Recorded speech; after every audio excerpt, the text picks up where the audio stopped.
Hi, I'm Sarah. And I'm Chantele.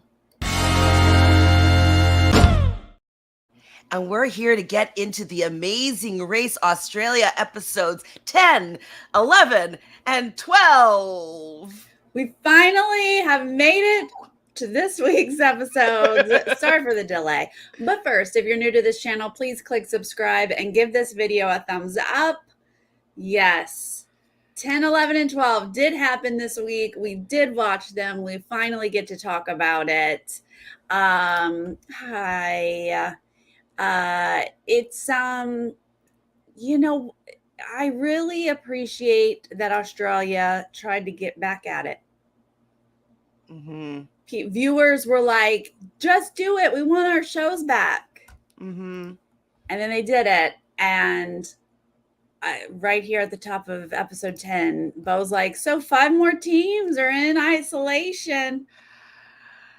And I'm still here. So I didn't hear that part or something because right? I was just so confused. And so we saw 2 teams come back, but then I was like, but weren't there more teams here? And then I was like, maybe I'm missing 3 episodes. Like, you know what I mean? Like, I just got so confused. Yes. But then I couldn't remember the teams that were missing. Like, I was like, I don't know what's happening. I did feel like I was in like a Twilight Zone, time warp, like just confusion as to what was going on in the episode and the season. 100%. They breezed over it. The next episode, episode 11, they take a second with it and they say, these are the teams, la, la, la. But it went by so fast that same thing. He said 5 teams are in isolation, but these 2 are coming back. And so I was like, oh, these 2 are coming back. I start taking my notes. Like in the middle of the next like task, I'm like, wait a minute. Are they just not showing the bulk of the teams?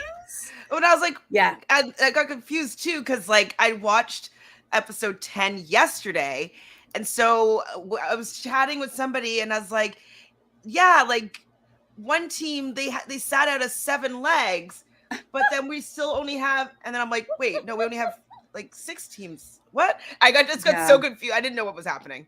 It was a bizarre the way that they just like briefly mention it, but it is the aunt and niece, it's the country kids, our boat moms, the teachers, and the cop couple are now in isolation, but we get our lawyers back and we get our bar roommates back.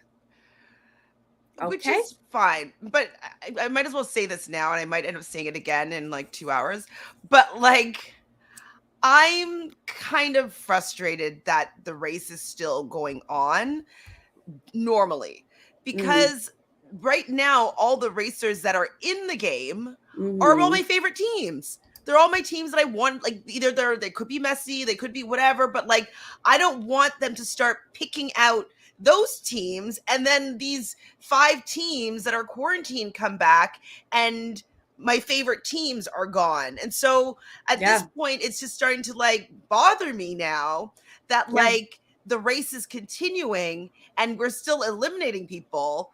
And then these people are just going to get to come back in, have a speed bump, and then take the spots of the people that I would have preferred to see in the race. Yeah. Because none of these teams are necessarily like the cops were pretty strong. They're at the top most of the time. The country kids weren't very strong. Who else is there? I mean, I love my cops. My cops are the only ones out of this group. Well, I love the boat moms. The boat moms, yeah. Yeah. Those 2 are the only ones that I'm, really excited about. Hi, Logan.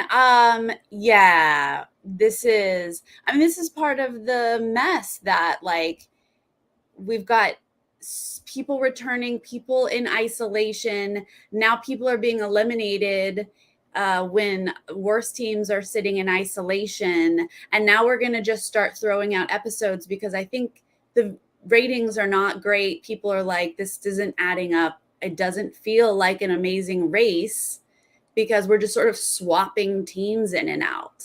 Absolutely. And the teams that have been running this whole time, that have been doing well, that have been competing, if they're going to be taken out of this race so that like the country kids can go and win in the end, like that's not going to feel right for me. Like the teams that are in the race right now are all the best teams in the race. Yeah. Yeah. And which is interesting that they're all the ones that are staying, have not gotten sick. I think that's also very interesting. But like they're all competing really well, and I don't want to see any of them go. And I think that this all was settled in for me, because like at the end, spoiler alert, of episode 12, you hear like, what are your favorite teams are going home? And I was like, oh. Yeah, I bet, because they're the only ones left racing. Yeah. So I'm like, which one of my favorite teams are going home? Because I only have all my favorite teams racing. Is it only 2 more weeks though, Logan? So we're gonna have 5 episodes next week, and then 5 episodes after that, and then we're done? Because we're just trying to. I need it done. Dump. It's like I need a photo it done dump. because the first off being 20 teams to deal with. Okay, I was like, oh my gosh, Amazing Race Australia. Like they cast 20 teams because they knew half of them were gonna get COVID. But if half of them are gonna get COVID, they should be like, you're out then. Like, you know what I mean? Like, part of the Amazing Race is to avoid COVID. So yeah, like this is your roadblock or whatever. Your first task is avoid COVID. You get COVID, you're out of the game. You're hit the mat and you are out. No, that's just Australia just loves, like they don't care if anyone comes in week 7, whatever, my gosh, they do it in Big Brother too, like intruders. They don't care. But this feels extreme. This feels like a lot. If it was just the first 2 and then we all got back on track and got healthy, I'd be like, okay, that's Australia. How heartbroken would you be if Paco and Maury ended up having it's all these strong teams at the end that have all kind of had top finishes for most of the race, and they get last, and then all those 5 teams come back in? Right. Then our aunt and our niece, who don't even know how to run, the teachers, they come in and they're our final 3. No, don't give it to me. After they don't run 7 legs, these hard legs, since these hard legs have been quite challenging for even some of our top teams. Bo's, when he does return, he's right. But he's like, now I got the antibodies, guys, going strong. Hug it up. Come in there. He's like, I miss you guys. Come. He's like, I just got over COVID, guys. We can all hug now. We're good. We're good. All right. Well, let's get into it. Kathy and Chase, Stu and Glennon, they returned. We're flying to Bogota, Colombia. They're all in order. Therefore, our returning teams are arriving here last. And they're going to have a speed bump. Okay, at least they get a speed bump. And they look like they've been sick. This was my biggest question. Is it mild? Were they very sick? And they've got bags under their eyes. Their voices aren't quite the same. They clearly were sick. You're beautiful. The most beautiful people. Oh my God, they're world. So beautiful. Yeah. You could tell that I could tell. They still looked beautiful though. Yes, they did. That's what I was looking at them the whole time. I was like, Sarah thinks that they're the most beautiful people in the world. God, they just like their cheekbones and their jawline. I don't know what it is. They just. Well, gorgeous. I think it's because their skin kind of glows. It has like a glow that comes through. It's very luminescence. Thank you. I was very happy to see here that the sisters were kind of joking with our churchy folks. I wrote that down as well as like, oh, are they friends?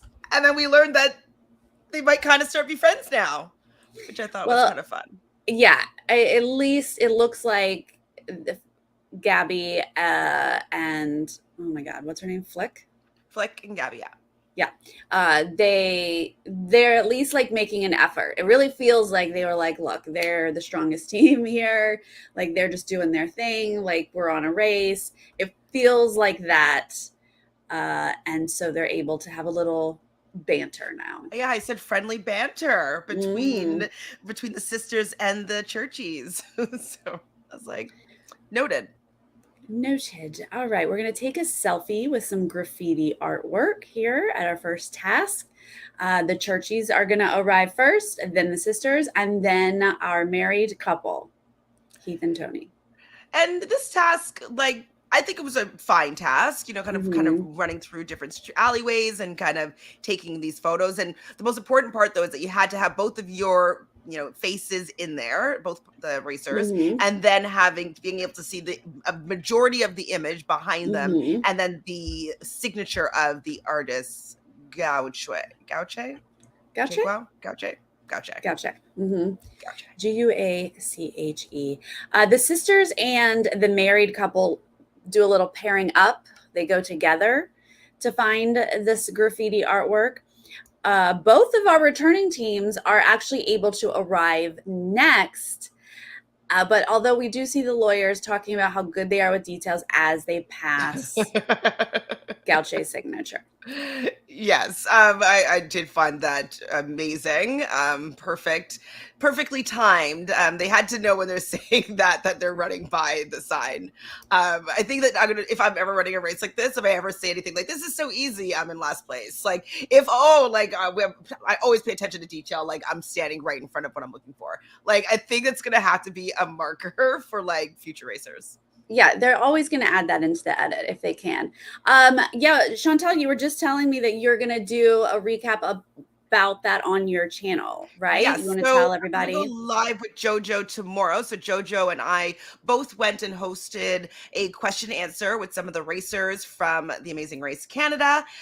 So we'll do a recap of the finale episode, and so we did watch it there, but it was a little bit difficult to hear sound wise. So we're rewatching the episode. We're going to do a recap, and then we'll talk about our experiences. And hopefully by then I'll get some of the footage of the question and answer so we can tag that along, or we can watch it together, something like that. So yes, I'll definitely do a full breakdown of our experience doing the question and answer hosting. Very exciting. And I did hear that Ty is a good hugger. He's such a good hugger. Well, okay, I'll just actually break it to you guys now, though, that Ty and Julie showed up after that segment. They showed up right at 9 p.m. so that we didn't get to do the question and answer with them. Even though I had some questions for Tashawn, I wanted to know what the differences was between Big Brother Canada and the Amazing Race, and like any transferable skills and stuff like that. I wanted to hear a little bit from him, but I didn't get to. And then Julie Black, we wanted to ask her about like her music career and stuff like that, but we didn't get to do that. Wow, but at least you got a hug. I got a hug. Two hugs actually. Mm-hmm.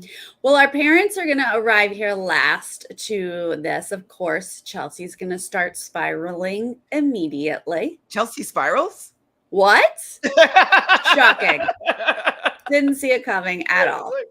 God, never. And then we see the bar roommates, Stu and Glennon, just walking. And I was like, where are they close? Like, I don't know where they were walking at this point.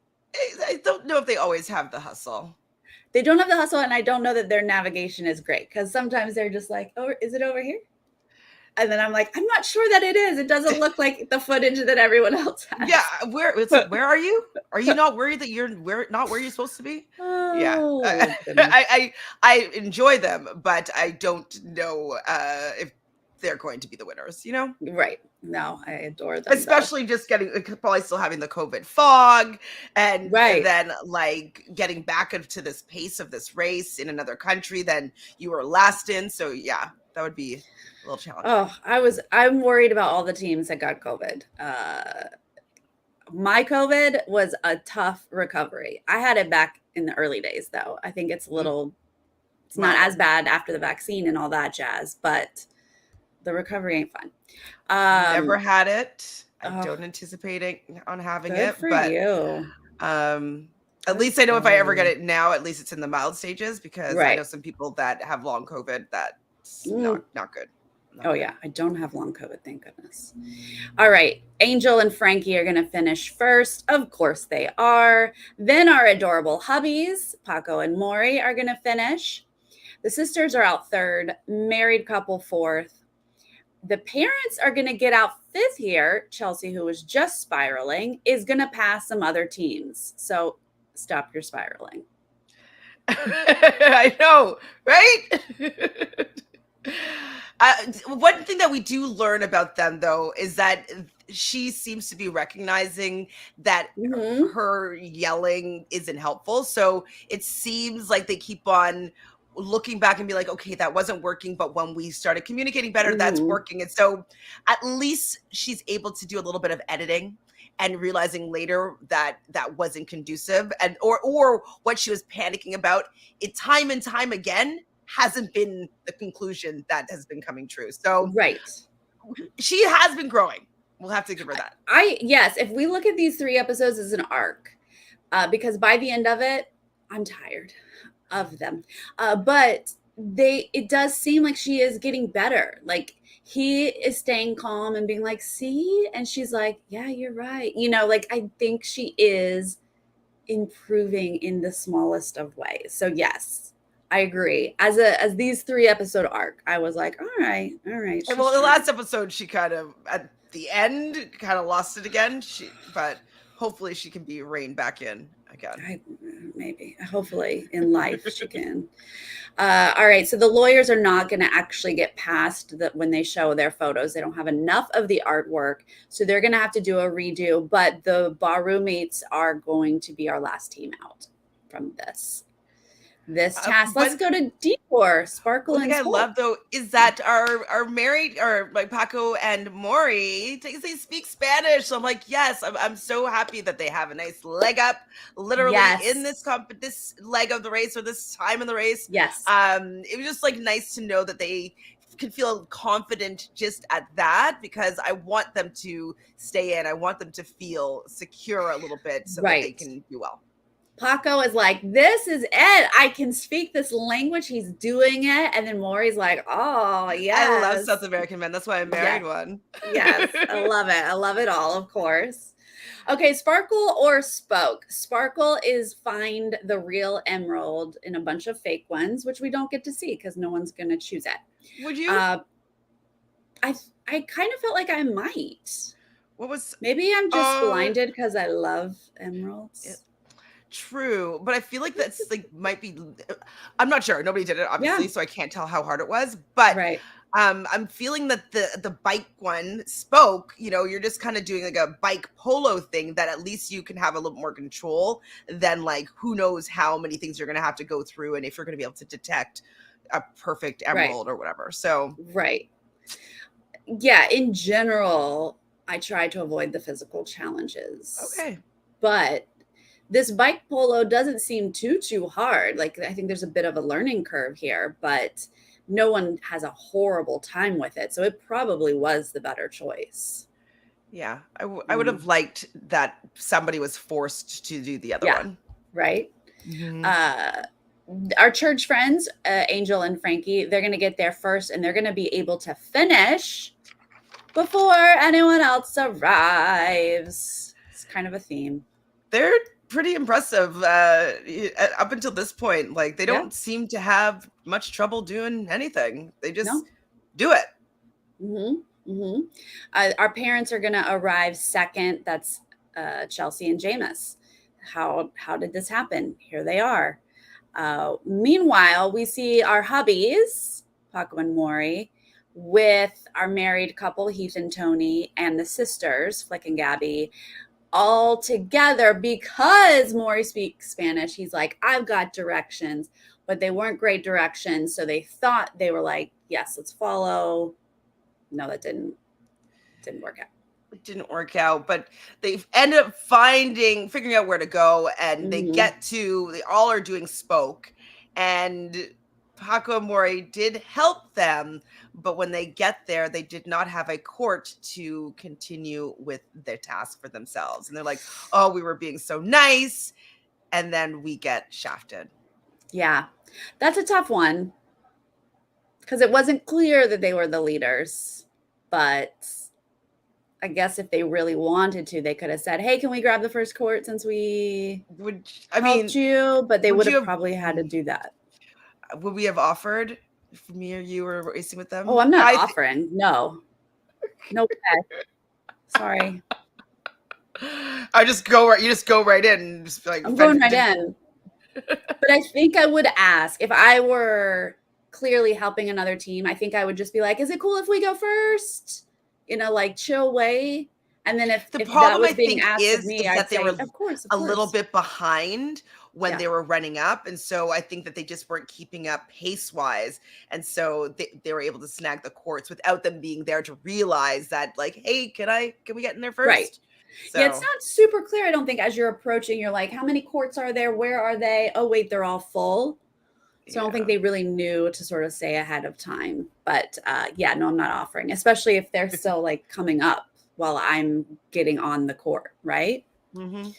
Well, our parents, Chelsea and Jameis, are going to be able to get out of this second. Then Heath and Tony come out third. Our sisters are going to come out fourth.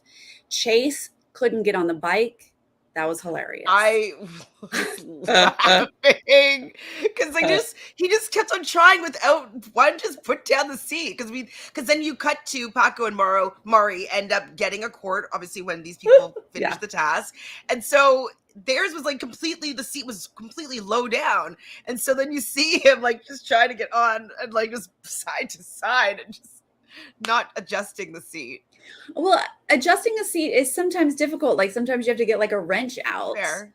And it's a process. So I don't know if in the race you're thinking, can we take the time?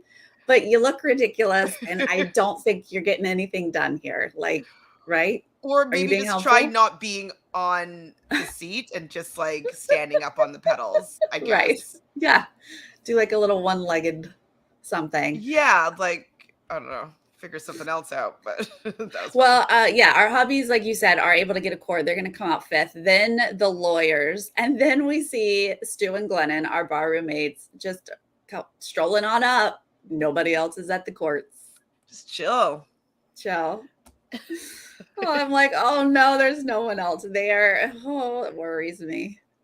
Well, and I think it is just like probably body exhaustion from fighting COVID. You know what I mean? Like they're just like, okay, we tested negative, but we're exhausted. Yeah, I'm used to napping all day for the last week or so.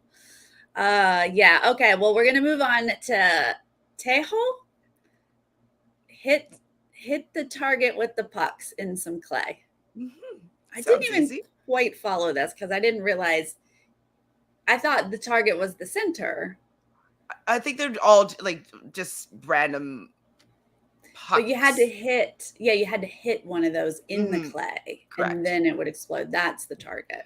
Now, did you laugh? Because at one point we do see Paco and Maury in the taxi, like being like, wait, we thought that Angel and Frankie were together. Yes. And I was like, so did we. Yes, right? And they were like, huh? What's this about? And I was like, yeah, let's talk more about it, guys. Because what is going on there? What's going on here? Like, mm-hmm. I feel like there's going to be a proposal with the two of them at the end of the race. You know what I mean? Like, this is kind of how it feels. Yeah, he's going to propose and she's going to be like, no, or we're just friends. We're just friends. Boyfriend. What are you talking about? She'd be like, Frankie, stop. Just continue to be obsessed with me. That's all. Help me win this money. Yeah. Okay. Well, those two are going to arrive first here. They're acting like it takes forever. Like they're acting like, oh my God, we can't get it. But they're still going to get out like as the next teams are arriving. Like, so it still seems like they have a big lead. Yeah, I think it's just like it's probably like if you do like 20 tosses and you don't get it, you're probably just like, oh, like we've been here for so long. But in actuality, sorry, what? Tar 28, really? I don't remember that. I don't remember, but that was like 7 years ago or so. Like, yeah, it's a little too long. I can't remember last season, to be honest with you. Yeah, someone was calling me out because like I couldn't remember all the Big Brother teams that competed on The Amazing Race, and I'm like, I just like right now I'm just like I don't know. I just see too much Amazing Race. I can't. You're lucky I can remember the names I am currently discussing. Okay, that's as good as we get. I don't remember that task before. I mean, it doesn't seem unfamiliar, but it's kind of like cornhole, and so I just it's familiar. Stand out. Does not stand out. What were you saying? Did you finish your thought? See, I don't even know what we're talking about right now. I don't know what. No, I think I finished my thought. I think so. Okay, well, I think we were talking about how. Well, all right, we're back to the task. So our married couple, Heath and Tony, and our parents, Chelsea and Jameis, are going to be the next two to arrive. And now we kind of see how this layout works because I think there's like 3 or 4 courts that we're seeing. So we're going to start to have a queue We're going to have to sort of wait and see who can get it done. Once you finish your basket, though, you kind of have to go back to the back. The sisters are going to arrive, but when the lawyers arrive, this is their jam. Yeah, one and done. This is no tall bicycle. They got lucky there, and it was pretty annoying to some people that had tried many times and they weren't able to succeed. So good on them. There's several people who are like, what? Not that I don't want them to do well, but I was like, but you just came back. You can't steal a spot from somebody that's been running this whole time. It's not fair. That's what I was thinking in my head. Yes, but remember, take that word fair out of your head. I'm rooting for the returners because I feel like they have a disadvantage. They're sick. So I'm like, yay, pass those guys. Make those 7 legs scared. 7 legs. You're not on the same race. It's not right. Anyways, but yes, that's a better way to phrase it, though, Chantele. I won't fight you on that. It's not right. Mm-hmm. It's not right. The parents are going to get out 3rd. Our sisters out 4th. Our married couple out 5th. And that leaves us with our hubbies, who just seem a bit defeated at this point because they're very much struggling. They've been there for a while. But now our bar roommates show up. And they're like, oh, man, you guys. I mean, although some people get it quick, but we've been here forever. I don't know why these people are not thinking like, oh, but they have a speed bump, so I don't really have to care that much. Right. Like, that's what I'd be thinking in my head. Yes. Like, I don't think they know. Oh, maybe not. Because I agree with you. They were acting like they didn't realize. They should be saying, but they have a speed bump. They have a speed bump. Well, guess what? Stu and Glennon are going to get it faster. And Paco and Maury are like, what? Why are we still here? I don't like when they're defeated. It hurts my heart. It hurts my heart. They're so adorable. But that moves us on to this next task, which is collecting herbs from a market using only Spanish. You may not show your list, which I really love that. But the transportation, they get there. Angel and Frankie are going to be our first team, so we get the information from there that they've arrived 40 minutes before the market opens, but it is night. It looks dark, right? It's a night market, yeah. Okay, is it a night market? Is that what it is? Like, there's definitely lots of night markets. Like, even in this last leg of The Amazing Race Canada, they went to a night market in Richmond in BC. And so they usually open at around 6 p.m., 7 p.m. So it's not unheard of to be doing this all at nighttime. And so it's usually like 7 p.m. till like 11, 12-ish. I've worked the night markets before, so they do exist. Never heard of a night market, and I really spent New York. I guess maybe you've never been, but I don't know about all. I've been to New York, but I have not lived in New York. I don't know. I spent way too much time analyzing when it was light and when it was dark outside, because I thought, because they said something like a 7 o'clock open, and so I thought it was 7 a.m. No, 1900. And I was like, "What? Was it not night for a long time? I don't understand." They were just doing bike polo in the daytime. Oh wow, Sarah. You know I'm having a rough week, but this is really getting ridiculous. I don't know if it's said on their little sign, but I wrote down 1900. So did it? Maybe it said that somewhere.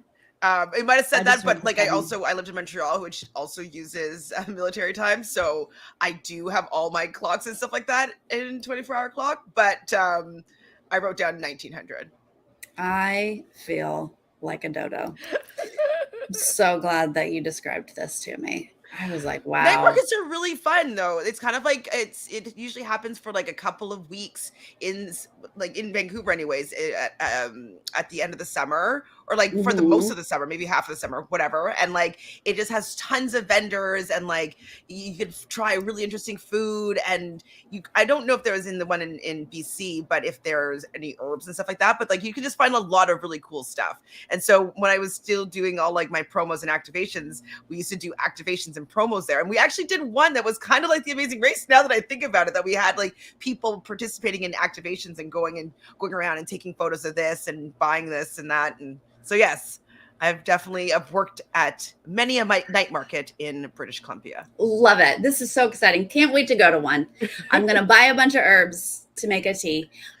So they're obviously mad. Frankie and Angel, they rush there and they realize they have to wait 40 minutes till it opens. And I was like, dang, they had a 40-minute lead, basically. I'd be pissed. Wow. But not pissed, because I love it when they jumble them back up. No, I would be pissed though if I were competing. As a team, like, what is the point of me doing well Yes. if we're going to be equalized and then I'm going to have to be rushing for my life? Like, Right. I'd be pulling an Angel. I'd be more Angel than Angel is. Like, I don't know if I'll be a fan favorite if I'm getting competitive. So yeah, I'd be pissed. Oh, I hope we get to see it. See how you would act. Well, then our lawyers apparently are only 10 minutes behind them, because they show up and say, oh, we have to wait 30 minutes. And now they have a little strategy here. Can't do anything for 30 minutes. So let's just walk around and see if we can locate these items and get a bit of a plan. How do you feel about this? Yeah, I thought it was a good idea if they were allowed to. I wasn't sure if they were going to be dinged because like they're not supposed to maybe interact with people beforehand or set things up. Like, so I wasn't sure if it was going to be the right strategy, because I'm learning this week that sometimes like on the Amazing Race and on the challenge that like you might think that you're doing something for optimum strategy, but then after they're like, sorry, that was against the rules that you didn't know about. So I was worried, but I thought that they were on the right track with that thought process. So I was hoping that it was going to work out for them. Yeah, I thought it was a great idea to do any walk around and scouting out what you can. I think where it gets a little iffy is that they talked to that woman and asked her to set something aside. And then I'm like, oh, that might be illegal. We don't know, but it's definitely iffy. And I do think it's going to factor in how things go wrong for them. That part. I was worried there too. I was like, you know, I thought they're pushing the limit of like what would be acceptable recon. I thought that, I mean, they already spoke a little bit of Spanish, but like I thought it would have been a good idea. Maybe at that point they could talk to the locals outside. How can you say this? Can you let me hear the pronunciation so that like you can be able to say it really well? Like that's something that I might have been practicing so that I could order it really easily. If that would be allowed, because like I know that says that you can't show the vendor the list, but could you show the locals that while you're waiting outside and get to familiar with the words? And so that's probably how I would have used my time. But for sure. I was a little bit worried when they're actually getting it. Can you put aside like our whole list like beforehand? I was like, dicey. Yeah, I definitely was like, why is no one saying like, how do you say, or like, what is this word? What does it look like? Or how do you say? I would have definitely been getting some information instead of just standing there for 30-40 minutes. But while this is happening, we see our married couple, Heath and Tony, get a flat tire. Their cab is pulling some stuff, blows a tire. They get out, and this kills me. Tony's like, that's it. We're out. That's it. We're done. They've not watched the race before. Have they not seen their season before? Like, it's never over. And please stop acting like it is. Like, go on with the race. Like, eventually they're going to make the decision to walk, but they clearly have this like defeated attitude. That's it. It's over. Their whole race is over. But like, wouldn't they think the speed bump? That's another time where I was like, why are you thinking you're down and out? Like, there's two people that, even if they didn't, that they may have a speed bump. Like they could be like, hey, we might not be out. Who knows? Maybe those two teams that just sat out for 7 legs, maybe they're gonna have to do a speed bump or something to stay in. So I would just be thinking that, or I'm like, or maybe somebody else got a flat tire, or maybe someone else got lost or stuck in traffic. Like I would definitely be looking for the silver lining in a situation like this. I wouldn't be like, we're done. Yes, please. And there's still tasks teams, left. teams that just jump to like that's it, it's over, just drive me absolutely bonkers. You know, pair that with we have teams who are like literally so far behind and they're like, you never know. Yeah, and I'm like, yes, thank you. That's the attitude. Yeah, there's clearly a rule about. There must be a rule too, because I was just like, who cares? Get another cab. Like, pay that guy and tail another one. That's what I was thinking. But it seemed like that wasn't possible for them to be making the decision to run somewhere. So I don't know if it's like specific taxis that are kind of corralled from the actual production, maybe so they don't get swindled, or that they would be allowed to have their camera person in there. Like, I don't know. But I thought running to it is a little bit dangerous, though, not knowing where you are in the streets of Colombia. But but I would have done it. I'm not going to stand there. I wouldn't have sat down on that curb ever. I'd be like, okay, what can we do? We got to go. Let's go. Yeah. No, my patience level is so low. Sitting and waiting, it's not my, can't do it. All right. So when the market opens, everyone is there except for this married couple and our hubbies. Those are the two missing. So the market opens, we see people, going with their lists, trying to do this. The sisters are struggling with their Spanish. We see that. Angel and Frankie, not fans of the lawyers over their shoulders, talking to their vendor. Well, and this, I think, is a problem of the lawyers, because they went and, like, I get it, they did their recon and they thought that they were doing something, beneficial for themselves.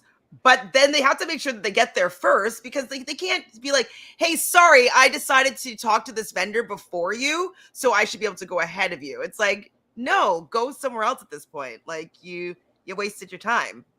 I thought this was really fun because, the lawyers were definitely overstepping, but I think Frankie and Angel are also overstepping of like, could you not? It's like, you just do your task. They're going to try to do their task. It's a bit of a hot mess, and I think that's why it doesn't work out well, but I was just thoroughly entertained because Chase is like, full-on Spanish conversation with this woman, and Angel's like, stop it, it's my turn, I'm here first. I mean, it's pretty annoying. It's pretty annoying that because they don't really realize what has gone on, right? They're just like, think that they're trying to overstep them and talk to this vendor, that they are literally there first and working with them. And so I'd be Angel level annoyed and like, can you get out of here? Like, we were here first. Like, why are you having a conversation over our shoulder? It's really tough when you're on a race and it's not a clear line, right? Like, vendors have, like, I'm helping you first, but it's a race. I don't know. I feel like I'd be like, me too. Can I have some lavender? Like, I don't know. I don't think I would sit there patiently and wait for them to be finished. I wouldn't have waited for that. I would have gone to another vendor. I wouldn't. I would have gone to another vendor personally.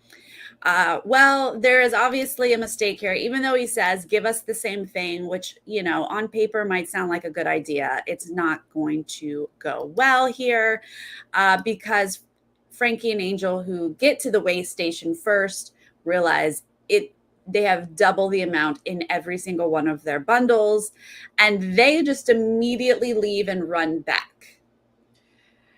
What I don't understand is what happened there, because it seems like on multiple occasions, other teams that were trying to do their checks also had 2 kilos instead of 1 kilo, and they were always saying uno kilo, like they never said 2 kilos. So I don't understand what the error was, like how that went wrong.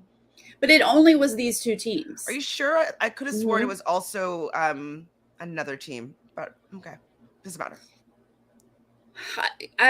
because I was looking, I was like, is anyone else going to get the wrong measurements? But I think it's because Chase was talking and confusing her and saying us too. And I think she just doubled up on both of their orders. I mean, it may have nothing to do with Chase, and she just was going to make that mistake anyway.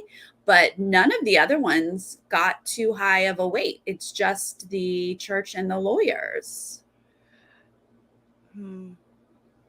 But the lawyers are not going to run back. They double check their clue and they're like, we can just rip it apart and do it ourselves.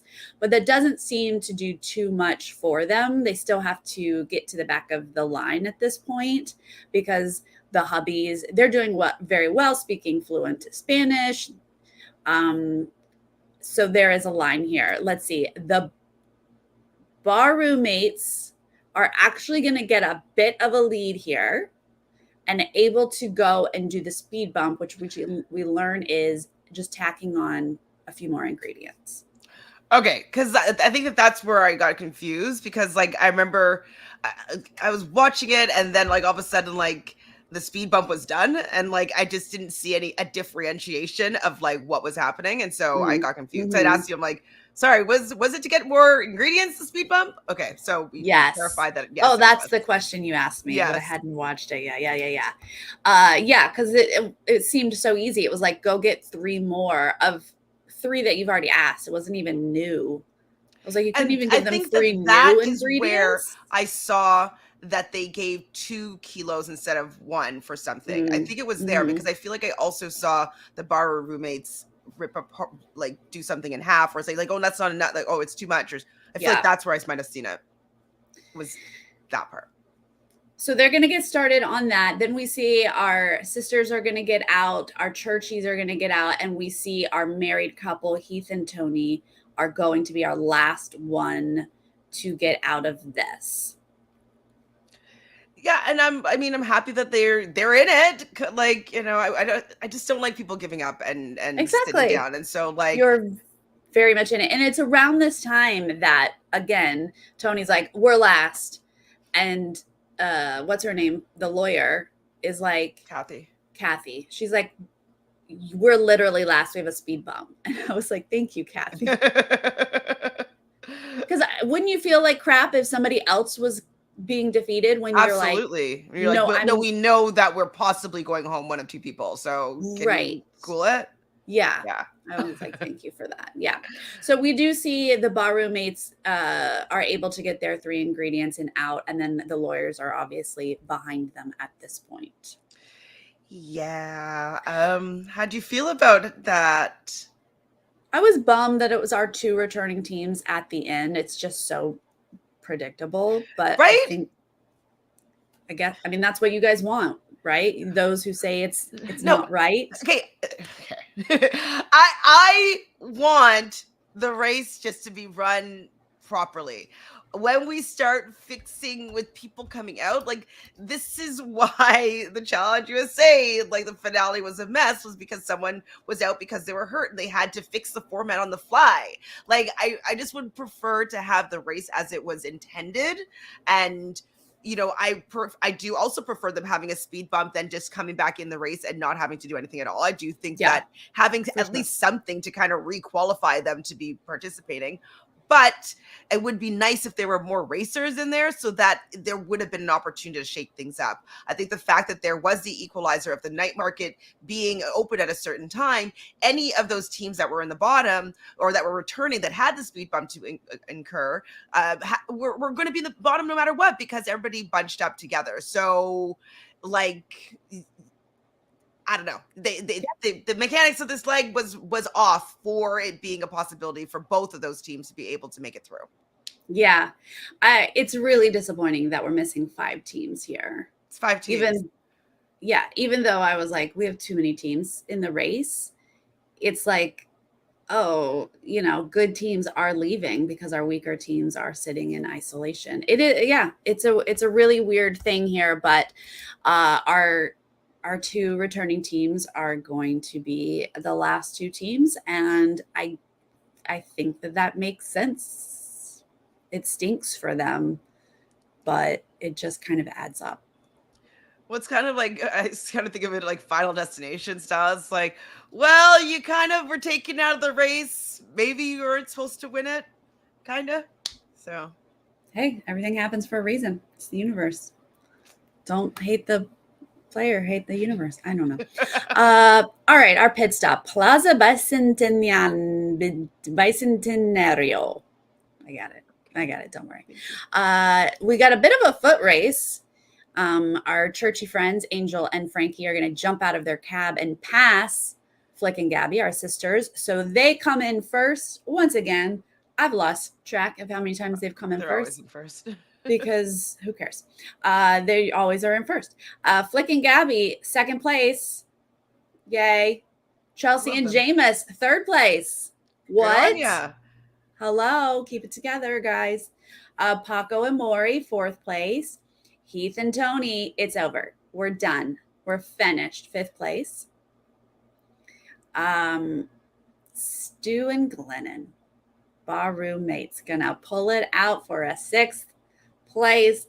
And seventh are going to be the most beautiful people, Kathy and Chase, are lawyers. And they are eliminated. I was wondering if it was going to be non-elimination. So did I.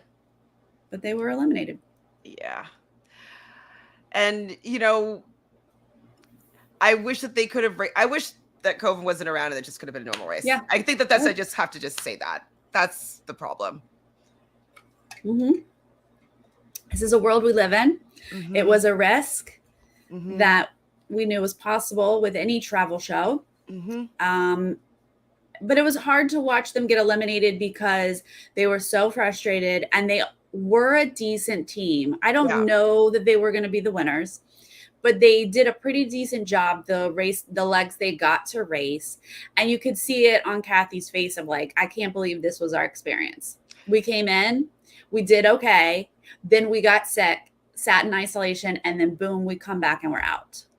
That's frustrating. Chances are like they got sick through like crew because like you only have, what I was learning is that I don't know if it works out like for all different amazing races, but I would assume that they'd have a similar style of how you film it. And so you kind of like your crew gets rotated and you obviously are not really around any other people, you and your teammate, but your crew kind of changes around. And so a lot of crew members were also getting sick. And so that's really frustrating as well, is that they did probably the best that they could, but it was the people that are being switched out that were probably, well, but they're coming in contact with random people on the street. There was no space. Like the TAR US, they are clearly in a bubble. They are not coming in contact with random people. They're only coming in contact with people who have been tested and quarantined, and that person is their judge. These people are just out in the wild. So that's unfortunately the way it goes. Tough to see them leave, but this whole season is a hot mess. So Kathy and Chase, take that for what it is. Yeah, you're part of the Hot Mess Express, right? Amazing Race Pass.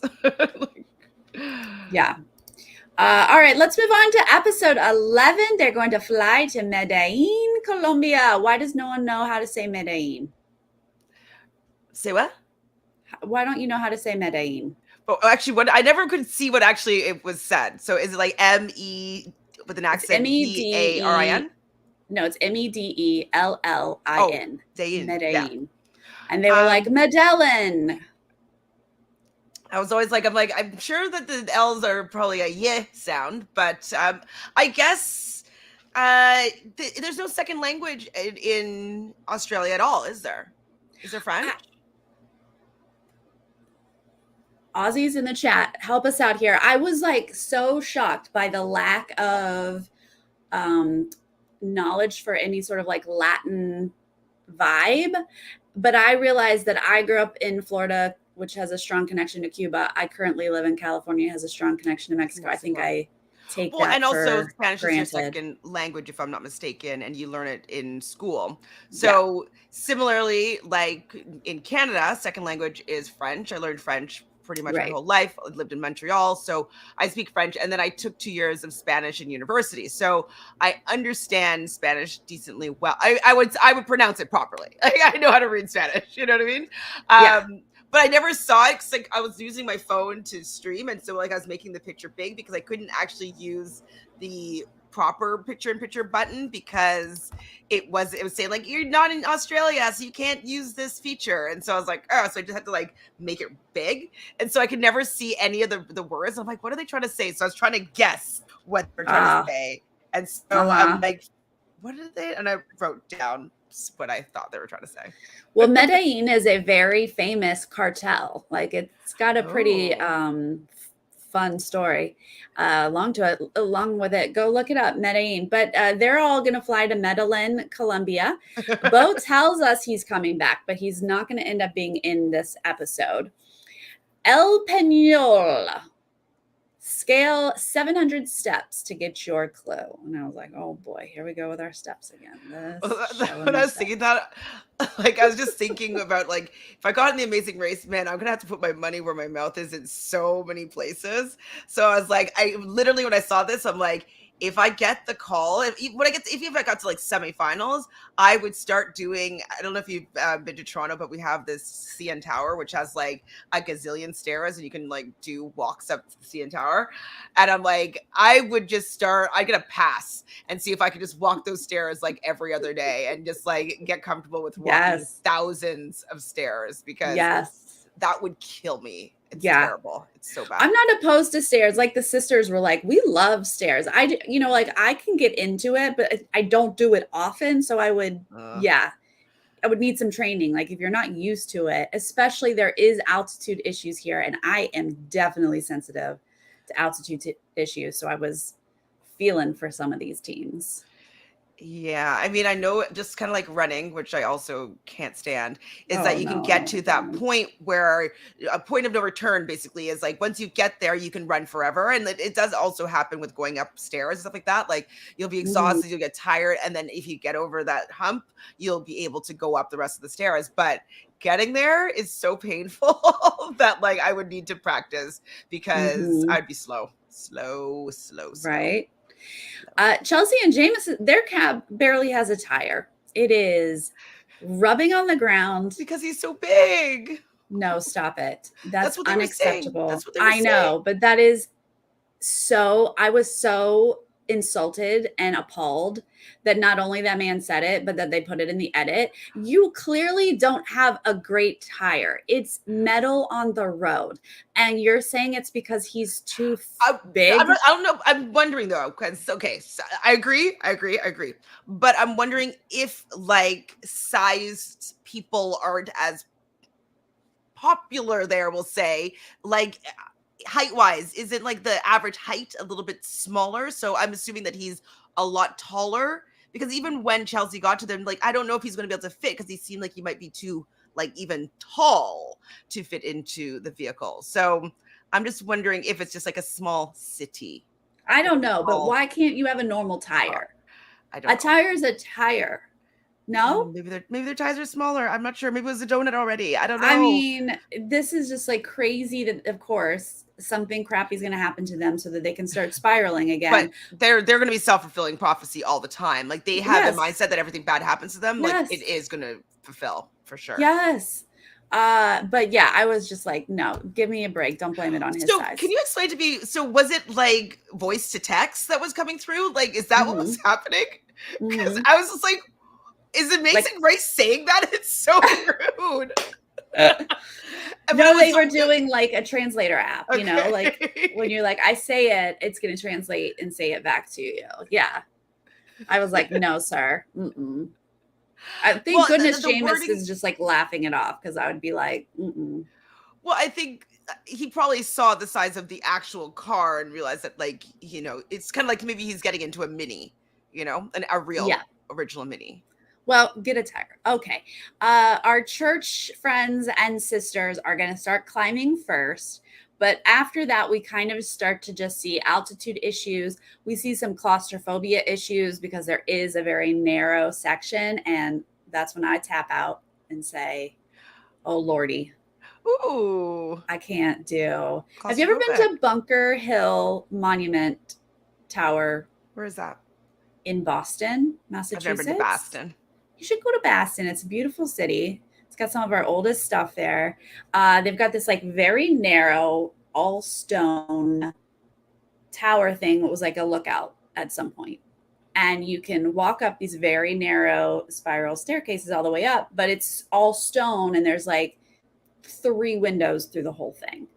And I, about halfway up, got so like had a full-on panic attack and couldn't tell what was up and down anymore. Like I couldn't, like the world was spinning and I no longer knew what I was doing and I had to go back down to the bottom. So that's what reminded me, that little section. And I was like, oh.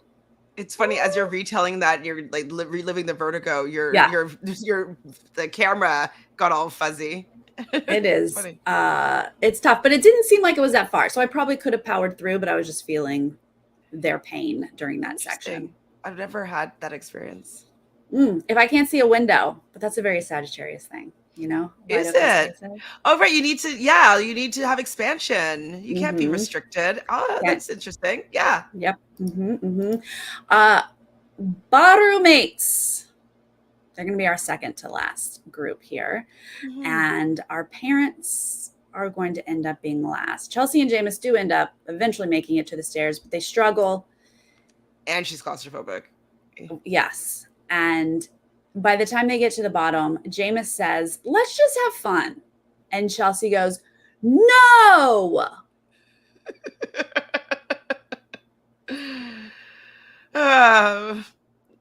Okay. That just really sums it up, I thought.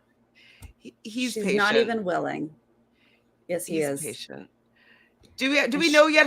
Is she a Capricorn? Is that what we decided she was? I haven't looked it up. They don't have a taxi waiting for them. They're gonna have a whole nother meltdown at the. There was one thing I did like though, and I thought it was really sweet though, was when the sisters were coming down and Chelsea and James were going up. They kind of were at a gridlock spot, and I'm not sure which sister it was, but they're like, "Oh, there's a window here. Look out. You're okay. Breathe, Chelsea. Breathe, Chelsea." And like, I really did like seeing that whole taking care of each other that was happening there, and it seems like the sisters are actually quite kind, and there seems to be quite a bit of camaraderie with the teams that are left on the race right now. Like, even though that they're competing, it seems that they've started to really grow fondly of each other. So I did like seeing that moment where she kind of gave her the motivation to continue moving forward as she was going up the stairs. So. Yeah, I agree. We see several moments of supporting each other, trying to help without like fully helping. Although there might be some fully helping coming up. But yeah, I agree with you. So they can't find their taxi at first. Well, their taxi lost a tire. So it takes them a while to get into a cab. Once they finally get into a cab, they both have to find a baño. So they're going to take a pit stop. And the rest of the teams are going to move on to a detour. Brew or brunch? Is that the first time we've ever seen a team that like literally had to stop to go to the El Baño? No. It happens every once in a while. It's just I think it happens more than we see. Yeah. I always wonder, I'm like, how do you do it? Like sometimes like you have to do these beer tasks where you have to chug a bunch of beers. Like if I break that seal and chugging a bunch of beers, like I will literally have to go to the bathroom after every beer. You know what I mean? And I'm like, I can't, as if I start, like I will be peeing all the time. I'm definitely I will pull my pants between 2 car doors at a parking lot. Like I've done that many times in my life. So yeah, that's the thing though. I'm not going to stop and go to a bathroom. I don't know what season it is, but there was a final 3. Maybe it was a final 4, but I feel like it was a finale final 3, 2 females on a team. Oh, they did the car thing. Right? And they stopped and went to the bathroom. She was like, I cannot keep running. I have to pee. I'm going to pee myself. And I said, pee yourself. And she didn't. She stopped and went into the bath. Yeah, it was US. She went to the bathroom and guess what? They did not win. And I'm still traumatized by that. Couldn't tell you who they were, what season it was, but will never forget that stopping to go to the bathroom. Like I literally don't know why you don't pee yourself if you're running for $1 million. But in this case, you're not running for $1 million yet. But yeah, go pee behind a bush. Like, I'm not going to take the time. I'm not gonna go off route to El Baño. No, I No. would, unless if it's en route, I'd be like, stop here, sir. Okay, I'm gonna go here. Like, maybe, but like, I'd be like, pull over. Like, I'm squatting over here. Like, I have no shame about peeing. Like, I've peed everywhere. Yeah. I'll tell you, if I'm ever tipsy with you, I'll tell you some pee stories. Some bad ones. Oh boy. Well, which one would we do? Brew or bunch, Chantele? Are we going to look for a coffee bean, or are we going to bunch up some flowers? After seeing it, look for a coffee bean, I think we would do.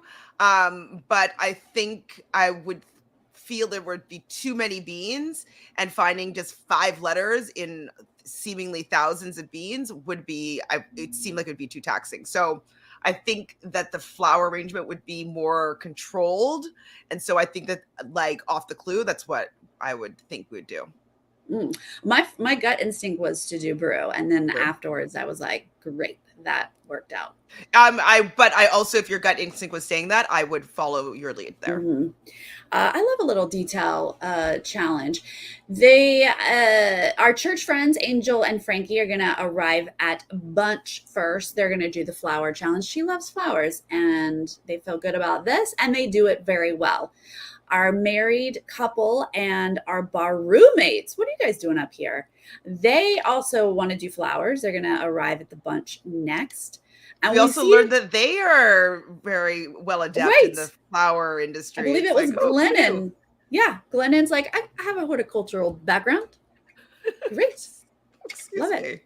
It's quite lovely. I love anybody that is good with flower arrangements. You must be a Taurus, you know?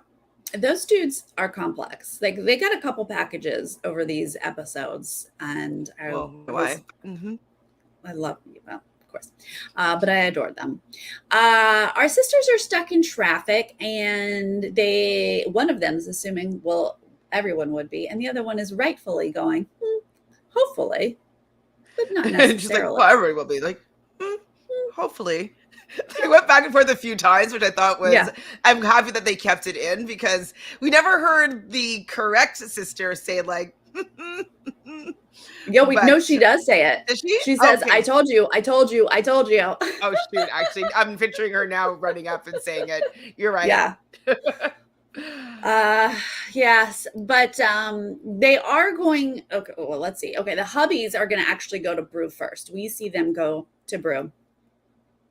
Then the sisters are going to finally show up, and they go to brew, although they originally had said they were going to do bunch.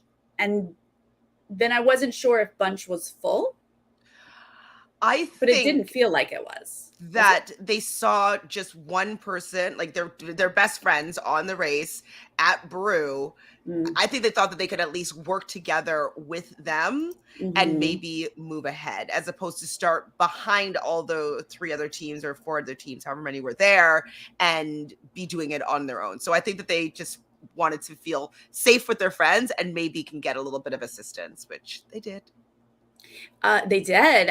So Paco and Maury, like, of course, they dump out those beans at first, and they like start to panic, and they're like, how are we going to do this? How are we going to do this? And I was literally talking out loud to them, saying, just calm down. Just look at every bean. It's okay. You can do this. And luckily they do. They find one that helps you get the confidence to just keep looking. You know what it looks like now.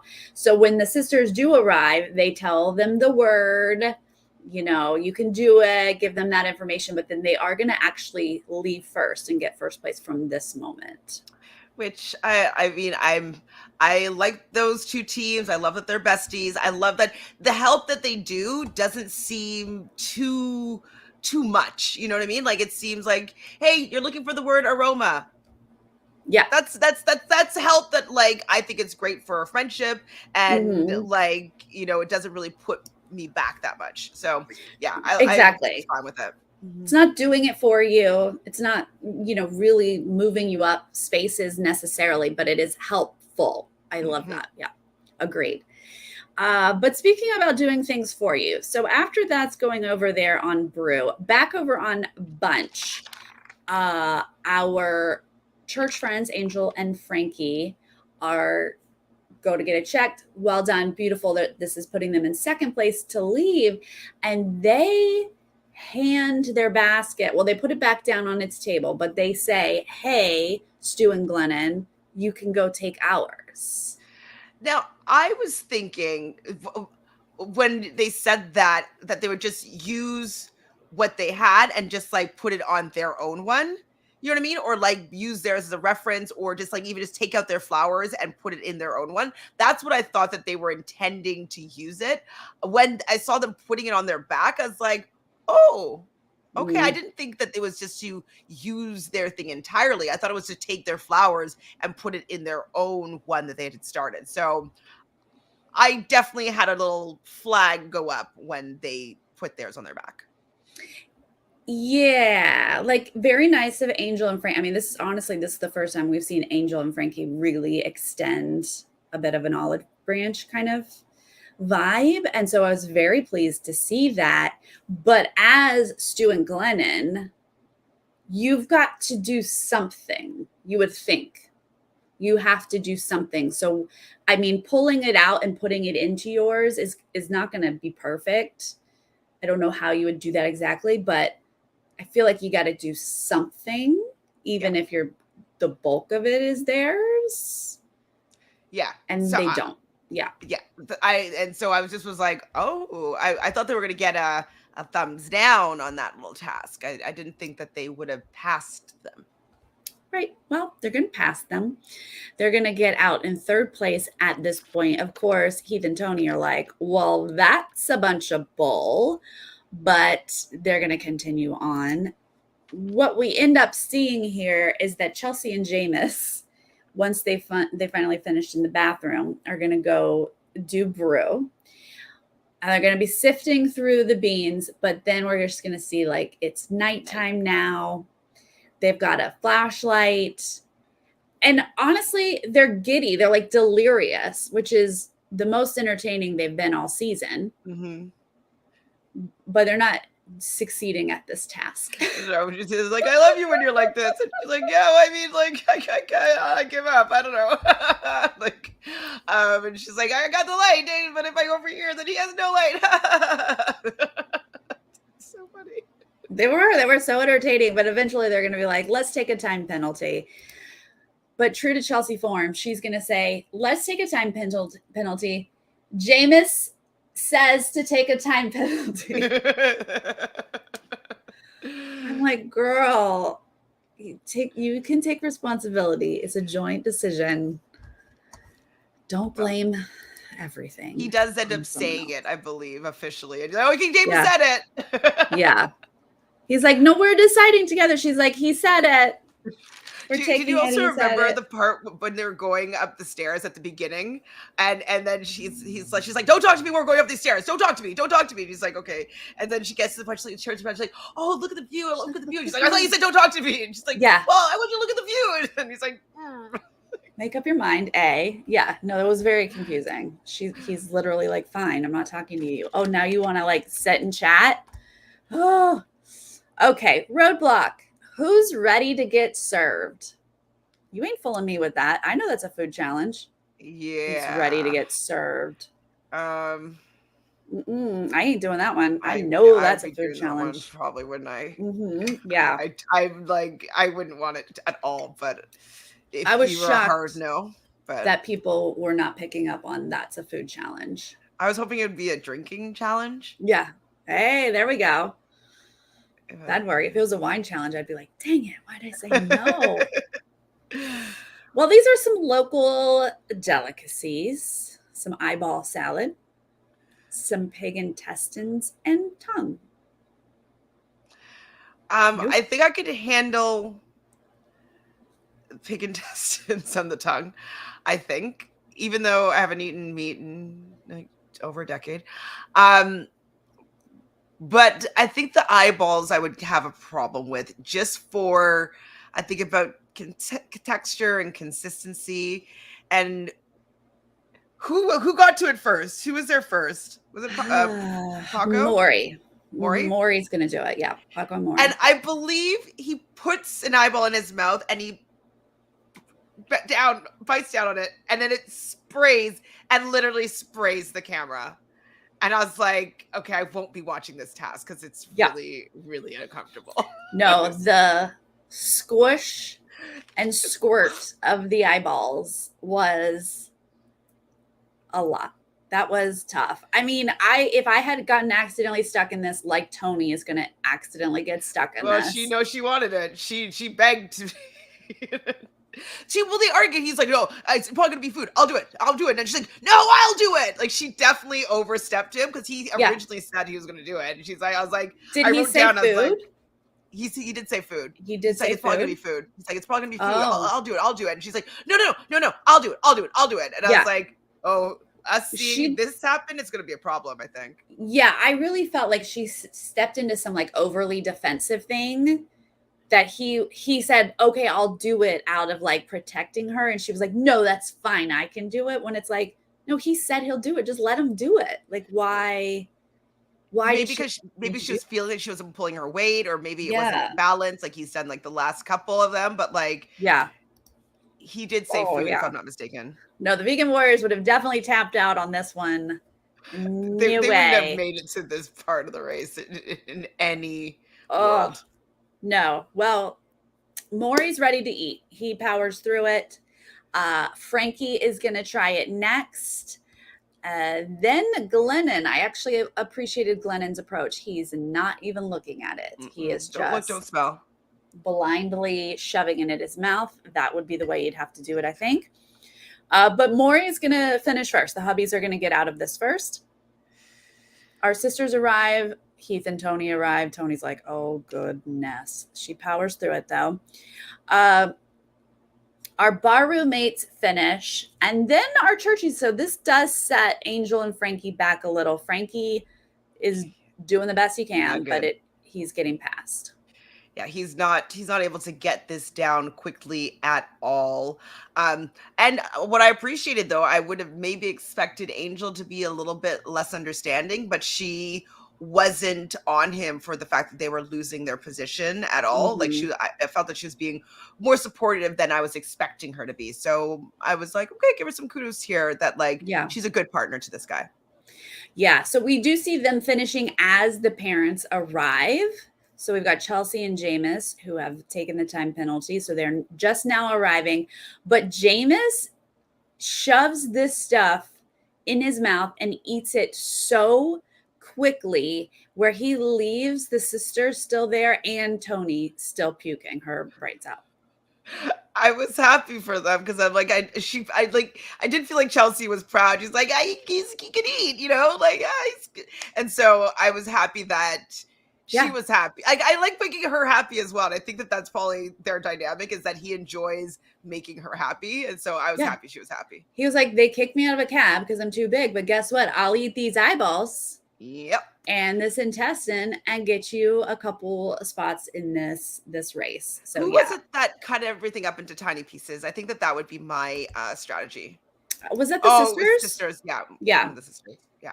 I don't know. I mean, maybe, but I'd feel like I don't like having like a lot to chew of something that I don't want in my mouth. So I'd probably want to do like small bites and just like consistently eat small bites and down water if I can.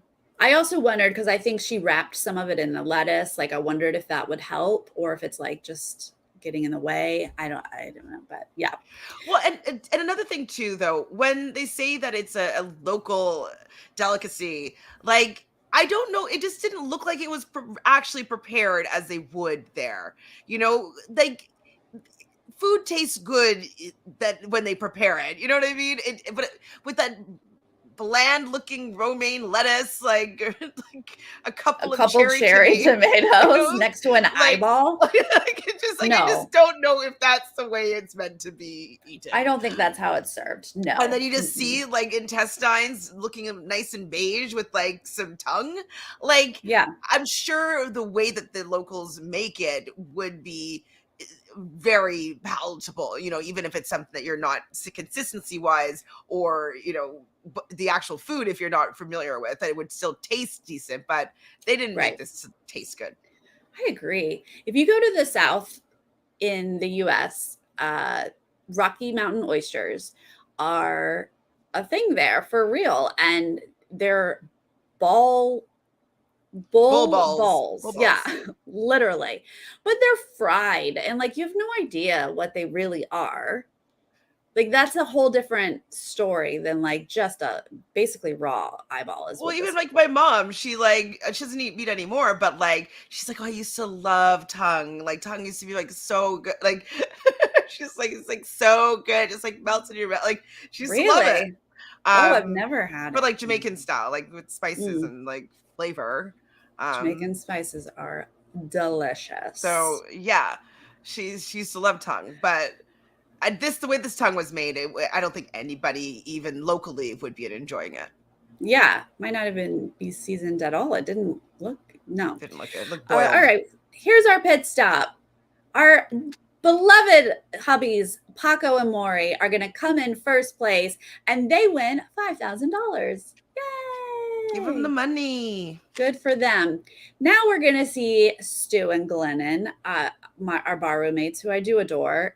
They're going to arrive here next, but this is when we find out that no, actually, you may not just take someone else's work. You do have to do the task. So they get a 15-minute penalty. Seems light. It sure does. I was like, that's no big deal. So Angel and Frankie are going to come in next and be technically second place. And then Chelsea and Jameis show up. Now, we already know they have a time penalty. They stopped doing their task. Scott tells us a 10-minute penalty? What?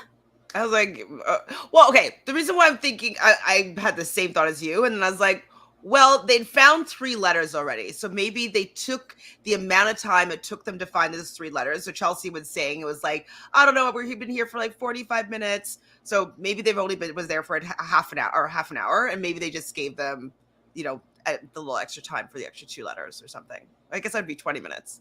Yeah. No, I mean, clearly they factored in the amount of time that they worked on it in some fashion, because I was floored. I thought they were going to get a 30-minute penalty because that or maybe they took an average of how long Maury and how long Flickin' Gabby took. And maybe they're like, okay, both of them took 55 minutes. So let's tack on the extra 10 minutes that they would have taken to find it if they had the appropriate light, because it seemed like it was their own headlamp. It wasn't from crew. And I think that they would have stayed there if they both had a headlamp and they would have just finished it, but they didn't have the tools. So maybe that's why they gave them such a short penalty, because like it's kind of their fault as well to be well lit, I would think. Yeah. We don't get to know all the rules, but the racers should at least know the rules. In the past, people have been able to pass off their work. Like, I remember Sky Blue and Jake. What happened with Sky Blue and Jake? I remember Sky Blue. That was that with the hand. And was it cheese, I believe? Like, you had to go up a hill, get a certain amount of cheese, come back down a hill. And when they passed or whatever, they like handed over their cheese. So they didn't have to do the whole thing. I don't remember the whole thing. It's like foggy, but okay, maybe it was like 70 Amazing Race episodes ago. I know, we're just talking about how we don't remember things. But like, I mean, it's totally understandable that a production is like going to change the rules every season. Like, it doesn't have to be once it was a rule, it's always a rule or whatever. But the racers need to know, right? Like, Stu and Glennon need to be aware. And I don't know if they were. They're such positive people that they're like, oh, got it. Okay, our bad. And they step over to do the penalty. But I was just floored that Chelsea and Jameis. I was like, if Chelsea and Jameis get a better position than Stu and Glennon, I'm actually going to riot. I was like, this is not. It's not right. I thought that. Right. Such a news thing. It's like a new phrase. It's not right. It's not right. It's not right. It's a very earth sign motto. Sounds very Virgo or Capricorn. That's not right. That's not right. It's our North Node in Virgo. It is. All right. We're vibing it. But luckily I don't have to riot, because Stu and Glennon are going to get checked in third place. Then Flick and Gabby show up. Our sisters are going to get fourth place. But then Chelsea and Jameis are going to get checked in at 5th, leaving Heath and Tony, who she struggled to get that eyeball and whatnot down her throat. I mean, good on her. I heard she was a vegan. I think somebody had mentioned that. I think she is a vegan or a vegetarian of some sort because of her health, and the cancer. Fair. Yes, better for her body. Mm-hmm. Yeah. So I really felt for her in this moment, but they're going to come in last, but not be eliminated. Now, is this a predetermined non-elimination leg actually, or like would we riot? Like, because I don't think it would be their time to go if these damn 5 teams are still running. Like, I think any one of those 5 teams, I don't think any of them would have been able to stay in the game, The 5 that are in isolation. Mm-hmm. Yeah. Well, there are definitely 5 weaker teams than the 5 teams or however many teams are here right now. 6. Right. Yeah. I mean, I was okay with this non-elim kind of along those lines of like, don't start taking out all of our teams that are strong and enjoyable on the show. Like they're literally top 5 and then they're going to be replaced by like bottom 10. Yeah. Bottom 15. So I'm like, wait for the other guys to come back in isolation. They can be all non-elimination till then, as far as I'm concerned. At this point, I think they should be non-elimination until these people come back. I also was a bit conflicted because at this point, I'm so over Chelsea and Jameis. My blood pressure was skyrocketing. I was like, please send them home. I'm okay with it. And the fact that they weren't going to be last, I was like, no. I mean, Heath and Tony are like, they're fine. They're not my faves, but I was like, you don't take Heath and Tony from me before Chelsea and Jameis. Like, I could stand behind that. I'm still not as upset with them as you are, but I understand why you are. I get it. It's just not entertaining, right? Like watching them fight so much just stresses me out. I totally hear that. I guess like I live for the hopeful moments of when they figure it out, and like I'm hoping that like okay, like she's gonna see the light and then she reverts back, but I'm still hopeful that their relationship will improve because of this, because she does have some nice moments. Like in this next leg, she has some lovely moments, and so no, I agree. I don't want it to sound like I don't like her, because I do think she's got some really fun sides of her, and like we were saying, when they were being giddy together, it's adorable. I want her to blossom and grow as a human being. But I cannot watch it. I cannot watch this that much longer. Okay, but we are going to watch it one more episode here. Episode 12. Bo is back, y'all. Bo is so excited to be back. He's packing his bag. He's like, I'm going to be back. I'm back. We're going to fly to Cartagena. There's no N yet. Cartagena. La Perla Negra is a church. Oh, no. My church is my notes about Angel and Frankie. We see Angel and Frankie pass Paco Amore in the cabs here at the top. And they're like, they always do that. How do they always get that? And I was like, it's true that they are always passing teams. They're probably like, go, get in front of them. Jesus takes the wheel, y'all. Mm-hmm. I don't know what to tell you. Yep. Apparently, he's very speedy. I don't know. I didn't know how he drove, but apparently it's fast.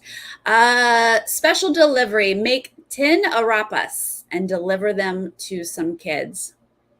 Read your clue. Angel and Frankie, Stu and Glennon, Paco Amore are our first teams to arrive there, but pretty quickly, everyone's on the beach just cooking together. Yes, you look at the demonstration, then you're set. Let's cook up some of these like cheesy potato-y things. Is that what it was? Yeah, I was trying to figure out what it was. So the cheese was what was being grated, but was it, I don't know if it was, I think it might have been flour, because people were saying it was like a cheesy bread. But I was just trying to understand how it was stringy in the middle when you like folded it, when it was dough. But I don't know. I'm not going to know. I don't cook. I don't get it. Right. But when it worked, it looked impressive. It looked pretty impressive. Yes, I've never had an Arapas. Nope, never had them. Tony's gonna grate her finger, and I've never related to her more. That was great. Okay, I was at that moment. He was like, before she did it, he's like, "Oh, you shouldn't do sharp things. Like, you know, you hurt yourself all the time. I'm gonna have to get you a Band-Aid." And then she's like, like I'm like, how do you do that? But like, you could explain, because I'm not clumsy in that way at all. It was like the camera was in my kitchen. Douglas would say, "Don't do that. You're going to cut yourself." And then I will literally just cut myself. That is exactly how it works. I'm not allowed to open bags. I'm not allowed to do a lot of the cutting. I can't open a bag right. Everything goes everywhere. We have specific rules because Douglas is trying to save us. Wow. Okay. It's a disaster. Okay, this is good to know. Good to know. But was anybody else watching this task and saying to themselves, "Fold in the chest, David"? What? No. Chantele, get out of here. No? You don't get that reference? Foot in the chest, David. Fold in the chest, David. Oh, Chantele. One more time. Give it to me. Schitt's Creek? No? Oh my God. I'm the worst Canadian on the planet. It's one of those series that I'm like, I know these people. Like, I don't need to watch it. And so, like, I've seen like 5 episodes of Schitt's Creek. I've auditioned many times, so I've read many episode scripts. How about that? But I 100% go watch the entire series as soon as possible. It doesn't matter that you know these people or that you've read the scripts. Watching the show is life altering. And there is a scene where she says "fold in the cheese" with her crazy accent, and there's like literally t-shirts that say "fold in the cheese" now. It is iconic, and you're being left out of it, and I'm sorry for you. Okay, I know. It's just one of those things that I missed the boat, and then it seems just very tedious to go back. I'm so embarrassed. Well, the chat's not jumping in either, so no. I guess it's just me. Schitt's Creek. It was made in Canada, which is why you should. It's definitely a Canadian show. Like Dan Levy, like he created it. But it stars Eugene Levy. Yes, which is his dad, and Catherine O'Hara. Catherine O'Hara. I'm like, these are icons. Yes, comedic geniuses. SCTV, like, oh my Lord, this is Canadian comedy royalty. I am shocked. All right, well, so no one got my reference, and no very one else sorry, but I got you to say it 3 times, which I'm very happy about. Fold in the chest, David. I'm going to clip it and make a little reel from it. All right, great. Okay. All right, well, moving on. Jameis is a chef, so he's feeling good about this. They are excelling at this, and that's very exciting to see. They're going to finish the cooking part first as a 2-parter. So they get approved with their cooking and head on out to feed the kids on the street. Now, why would you think that this is what you needed to do? I don't know. Where were they walking to if they were going to be feeding children on the street randomly? Right. What were they thinking?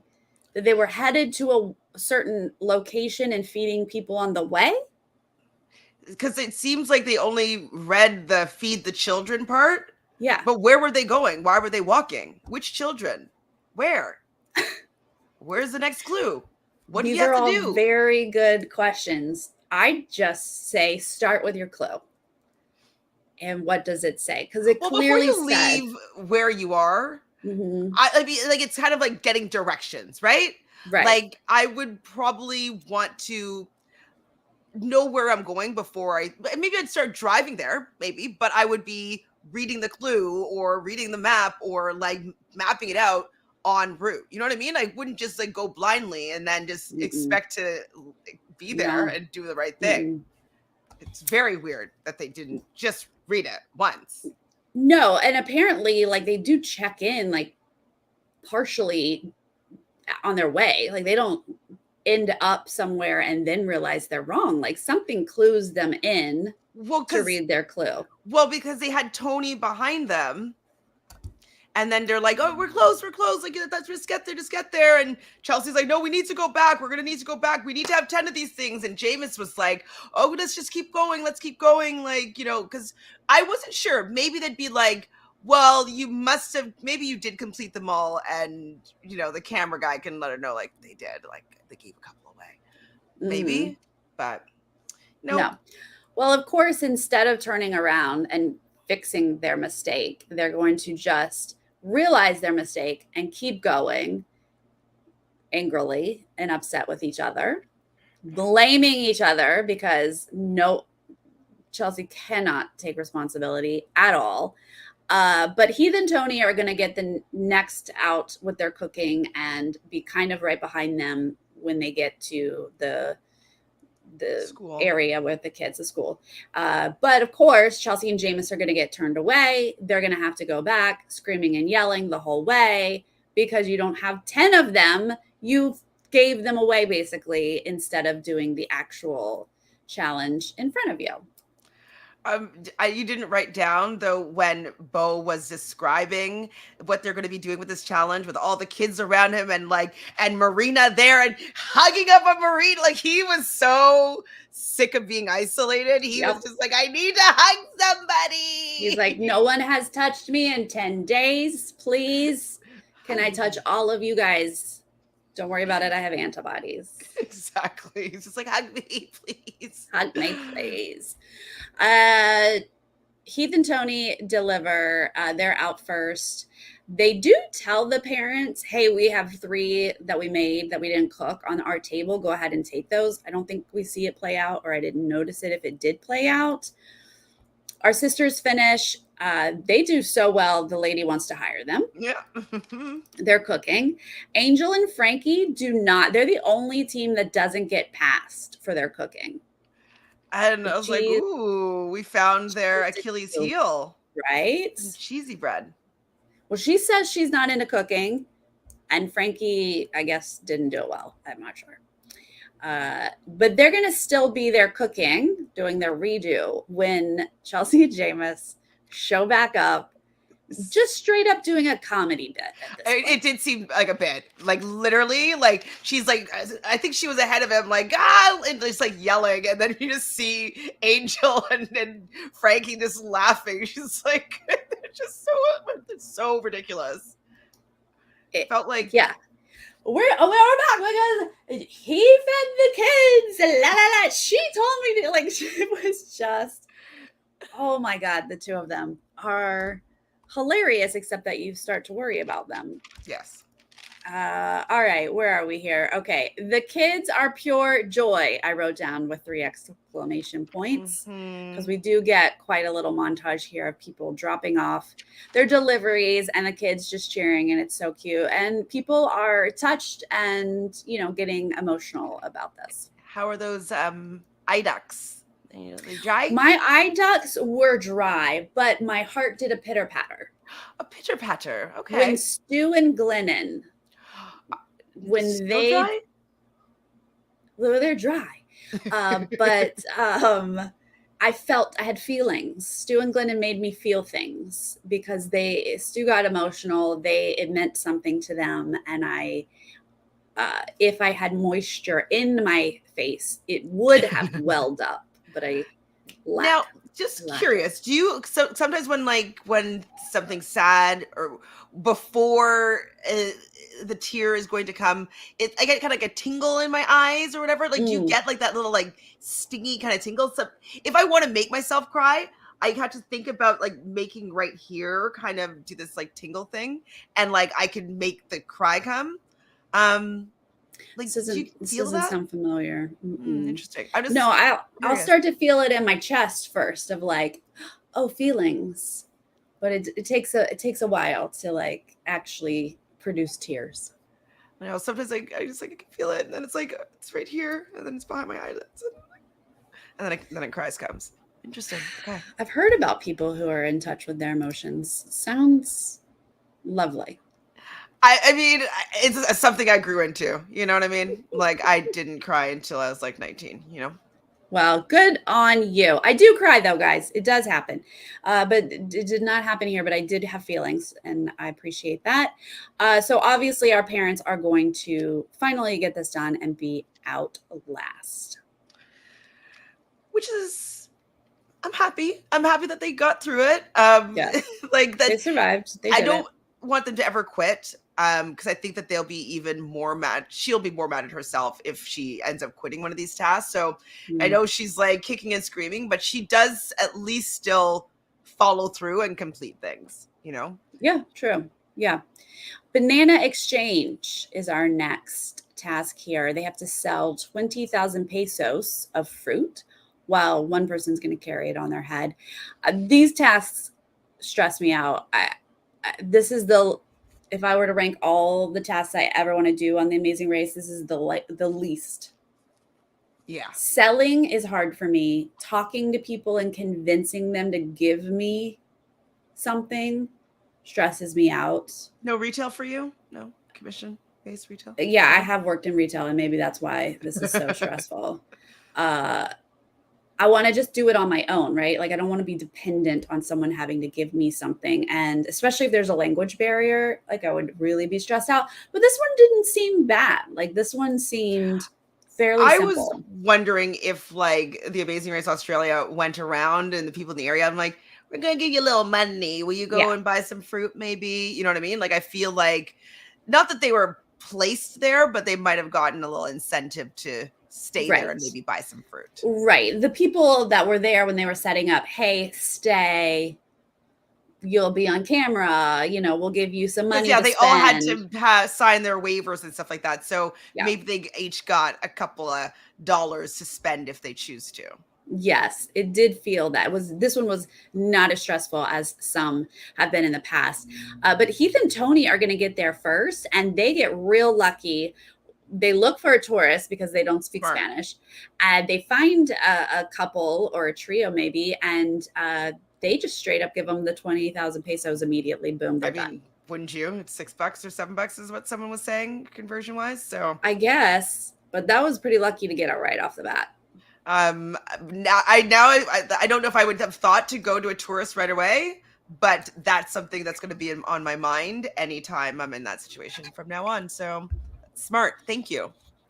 The hubbies arrive next and they're done and get out second. Our sisters finish third. Then the Baru mates. And then our church friends and our parents are our last two teams here. So odd to see Angel and Frankie at the back. What? Yeah. Vote. But now we get to do some salsa dancing. Rhythm and flow, y'all. I love salsa dancing. Of course. I used to do quite a bit of it. Really? Are you in Douglas? Like, da-da-da-da-da? Yeah. Yeah. Oh my God. Douglas so and I find a partner to go. Yes. Dancing? If you want to invite us to your wedding, we will tear up the floor. We swing, we salsa. We're all about it. Yeah. I'm obsessed. Like I'm a dancer, but I've never had a partner. I've always been like, oh my God, where's my Val in life? Where's my Max? Because I love a salsa I like a paso doble or an Argentinian tango. Sure. But you know, like I love a partner dance for sure. I've never done those dances though. Salsa, you can go up into a club. We have a lot of them in Los Angeles. Yes, there are a few in Toronto. The problem is the people that end up going, I don't necessarily want to dance with sometimes, and was like, sometimes you just gotta do it. But I've done it before. Definitely.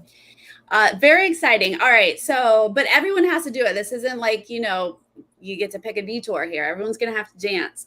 Heath and Tony arrive first, but then we basically see everybody learning this routine together. It is not a difficult routine, but obviously you got to put some flair into it. Yes. Sell it. Some coordination. But no, I wrote down married couple first attempt was tragic. I couldn't watch it very like I've always been, you know, even with like American Idol or So I Think and Dance, it doesn't tickle me to see people that aren't good doing it bad. Yeah, I don't enjoy that. Like, I really enjoy seeing people do it well, or people that are good, really getting it and are able to do it in a way that I think looks good. And so it made me cringe too much to watch them, how bad they actually were. Yeah. Too bad. But I didn't know they were all going to be bad. Like, we just basically get a montage of everyone trying. And I was surprised that people were not. I think, was Chelsea the best? Better. Like, she was kind of the best, I thought. Chelsea and maybe Angel a little bit. Angel's okay. Mm-hmm. Like, her first attempt was horrible, but I think she was probably just nervous at first. But yeah, like, no one was really good at this. The hubbies, honestly, Paco and Lori were the best. Mm-hmm. And that was only because they were like, hey, let's go for it. They had fun with it for sure. Exactly. Yeah, no, I was shocked. So You Think You Can Dance is one of my favorite shows. And for that exact reason, because they're all very good at it. You're not watching anyone be bad. Did I ever tell you that season 1's runner-up I used to dance with? Back in the day, we used to do ballet together. Who was the runner-up? Natalie Resnick. And so she and I used to do ballet together. Danita School of Ballet. And I remember I was being a rebel and I quit ballet, and I saw her out at a club, and she was like, she would always be dancing at the end of the night, whatever dancing around. She saw me and she's like, she begged me to come back to ballet. She's like, Danita needs to see you. Like, you need to come back to dance. And I'm like, I'm having fun just being a party girl. And I'm like so jealous of her life. She's a dancer in LA. And I'm like, I would love to be a dancer in LA. Why did I be a party? I know, right? When we're a kid and we just give up, and we're like, we could have at least tried. Yeah, it wasn't because I wasn't good. It's just because I wanted to do other things and just do stuff, you know? I lost the discipline. Mm. I know. I hear you. Hubbies are out first on their third try. It takes them 3 tries, but they're going to get out first. Our married couple's out second. Angel and Frankie are going to finally get it and be in third. And our sisters are going to finally get it and be fourth. This is when we are left with our parents, Chelsea and Jameis, and our bar roommates, Stu and Glennon. They're both struggling a bit. But Chelsea and Jameis are going to get it. Stu and Glennon, not so much. Yeah, and I felt really bad because Stu was kind of saying that once he gets kind of in like that panic state and nervousness, like he knows his body shut down and he won't allow him to learn. And I was just trying to I know it's already happened, but I'm just trying to no, all you need to do is recenter yourself, take a deep breath, get out of that mindset, and and you know what I mean, and start afresh, start anew, and you know what I mean, clean the slate. And I was trying to send it to him, but he was just allowing himself to let the panic take over. And I was like, no. I know, it's so hard to watch. He was like, it's chemical. Like, there's nothing I can do about it. And I was like, yes, there are. There are tools. There are. The first thing is breathing. And actually just changing your thoughts. I really did feel for him. I mean, I loved that Glennon he said, let the ancestors come through your soul. He was like, get out of your head, come on. Like, he really was trying to motivate him and support him.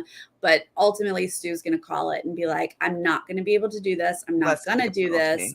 We need to take the time penalty. And I think the fact that they only had a 15-minute penalty before and saw the other team get a 10-minute gives you the false security that it's no big deal to take a time penalty. Mm-hmm. I kind of was feeling in that moment. But at least it didn't pan out for them in this moment for them to take the penalty. Sure did not, because we're going directly to the pit stop at this point, guys. Mm-hmm. The clue says, though, walk through the marked tunnel to the map. And Bo is back. Did we say that? Bo is back? Before, but yeah. Mm-hmm. He's back at the mat anyways. But now this is when they get to see him at the mat. First place, hubbies, Paco and Lori.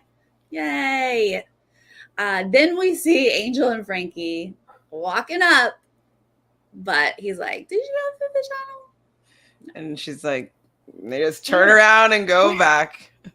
Where? And they're like, we just followed the flags. We saw the flags. The flags. So that means second place is actually going to go to Heath and Tony. Thought their game was over a couple episodes ago. Then third place is going to be Angel and Frankie. They're fine. Lost the place. Do they look excited? No. Are they happy at all? No. Then fourth place, Flick and Gabby show up and they literally say, happy with that. Exactly. Happy with that. Like, oh, the difference here. The energy. Then Chelsea and James are going to show up. But they did not go through the tunnel. Didn't go through the tunnel. So they're going to go back and look for the tunnel. Do you think that they'll read their clue next leg? Because that's their lesson of these last 3 legs. Yes. Like, how many times are you going to have to learn this lesson before you read the gosh darn clue? But they basically just do a lap and come back because no place changes. They're still 5th place. They're just more tired at this point and more frustrated with each other because they're clearly not reading their clues. But that leaves Stu and Glennon to be eliminated here, the last team. And honestly, I was hoping it was Chelsea and James. I was hoping it would be a non-elimination leg until now these teams come in. I don't want anybody to go at this point. Like this set of teams, I like them all. I like Chelsea and James more than you do, but like they will be next to go on, out of these people, I'd say. But let's bring these 5 in, please. Please, Sarah. Well, if they're sick, we can't. I know. Let's not infect the rest of them. These teams are doing great. Or let them be out of the race for good. I don't want them coming back then at this point. Like 7 legs is too much. I don't know how many legs they're going to miss, but they've already missed at least 3. I'm so sad to lose Stu and Glennon. Look, I get it. Are they the fastest on the race? No. It looks like they both have knee problems. They definitely are navigationally challenged. But they're the type of people I do want to watch. Yep. They have such a good vibe. And they have a good story. I mean, there were so many times that they were like, oh my God, when he was saying that he lost his mom and dad at a very young age when he's at the orphanage and like he was just bringing up feelings, or not orphanage, sorry, at the school. And I was just like, just seeing him get emotional. And I was like, oh. I know. It was, did you have fluid in the eyes? No tear dropped, but I got the tingles. You got the tingles. Sure. If I wanted to cry, I could. Like if I needed to, like, oh, I need a tear, like I could have squeezed one out for sure. I really enjoyed them. And again, I think Chelsea and James are very entertaining, interesting people. I don't want to be mean towards them. It's just they just frustrate me and it's stressful to watch. And so when they are squeaking by and not being the last team, mistake after mistake after mistake, I'm just like, oh my gosh, I don't want to lose other people when they could be leaving. You know, there's definitely been many teams before that I've not wanted to be around, and I'm just like, oh my God, you know. But for whatever reason, they don't irk me as much. But so they said next week we're going to the Caribbean, which is very fun. And then they say one of our favorites. A race favorite. So who's the race favorites, right? Race favorites are the Barista sisters. Race favorites are Paco and Maury. Who else? Well, that's my first question. Is it viewers' favorites? Or producer favorites? Or is it the race favorites? Because Angel and Frankie could be considered favorites, but they're not my favorites. You know what I'm saying? Like they're good at the race. Oh, then maybe it could be Angel and Frankie actually, because they've been in the front of the pack this whole time, and this was the first round of episodes where they've been showing some weakness. So maybe they just mess up too badly. Because what did we see in the preview? Do we see them? Well, we see everybody having like an exasperated look at the pit stop, but. Should we analyze and see like what? No, because they always lead us astray in these previews. True. But they did say something about one of the closest finishes ever. So I mean that's exciting and heartbreaking, especially if it's like, I mean, like you said, we've got 5 teams in isolation. If Frankie and Angel were to go out while these 5 teams still get to come back, you'd be like, Really? But I'm What's gonna okay if they happen. leave as well. I'm okay with it. Well, I am and I'm not. Like the fact that they've been putting the pace of this race and like, people been trying to meet up with them. Yes, it does open up first place, but like I do like having that person, that leader that people are trying to like race really hard for. Like none of the 5 teams in isolation were ever able to come close to Frankie and Angel. And so like what if that opens up the door for one of those 5 teams to win? I don't know. It's just as mucking long things as up. it's the boat moms or the cop couple. I don't think the boat moms will win, unfortunately. Love them, but I don't think so. Cop couple has a chance for sure.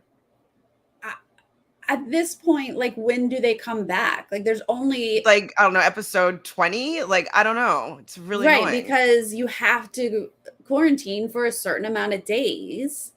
Like that's just a medical rule. And so what? There's like 3 or 4 legs left when they come back. This isn't. I don't know. This isn't adding up. They come back in their final 5. Yeah, I'm not surprised at all that the network in Australia is like, dump the episodes. What are you talking about? This is what y'all made? Like at this point, I wish that they just put them all on together and then I could just binge the last ones and we could just do one final stream. I guess. Well, so next week we did discuss, we'll do our Tuesday like normal, and then probably have to tack on a Friday or a Saturday to get the other 2 episodes. So what episode are we on? 13, 14, 15, 16, and 17? Okay. 13, 14, 15, 16, 17 next week. 18, 19, 20, 21. So they're going to come back come back for the last 5 episodes. Watch. They're not going to be here for any of next week. Well, then it needs to be like a purge. The last, because then what we have, like, we might be back to 10 teams at that point, and then 5 go. Don't kill me. They do 1 leg and 5 are out. I don't know. No, they would never do that. How else are you going to keep track of all these players? Like, you have to. I don't even remember their names. I don't remember the aunt and niece, that's for sure. Chelsea, no. Fliss and Toddy. Those are just fun names. The country kid. Who are our boat moms, though? I love them, and I still don't know their name. Couple I love. I don't remember. Lauren and something. Steph and Lauren. I think there was a Steph and Lauren. That sounds right. That's our teachers I remember because it's Kelly and Georgia, who you can't remember, so I remember that. Didn't remember. What do you think that Kelly and Georgia would have tattletaled if they saw Stu and Glennon with the backpack? Oh yeah, they would have never allowed it, guys. Kelly and Georgia would have been on that so quick. Excuse me, producer. Excuse me. It's not their own. They didn't do it themselves. It's not theirs. They didn't do it. Yeah, we missed out on that while they're in quarantine. That's what we're missing out on, right? Well, they wouldn't have at least gotten the penalty if that happened, right? They'd be like, oh, okay. That's true. They would have just, done it properly. Done it. And they probably would have done it well because he said he has a background with flowers. It probably would have taken them to 10 minutes that they got the penalty anyway, so. Yeah. Well, what a week, you guys. What a hot mess in Australia. I mean, I do want to give them credit for trying to make it happen. And what we've been watching has been fun. Like the challenge that they're choosing, I think, are interesting. They're tough. Like they're unique. It's very, very visually stimulating, and like I'm curious about these things. Yeah. But the format is suffering, and my enjoyment of the race is suffering with these teams coming back and disrupting the flow of the people that I've been growing attached to. It's like, oh, these people that I don't know anymore, that I haven't been rooting for 5 episodes or whatever, are going to all of a sudden come back in here.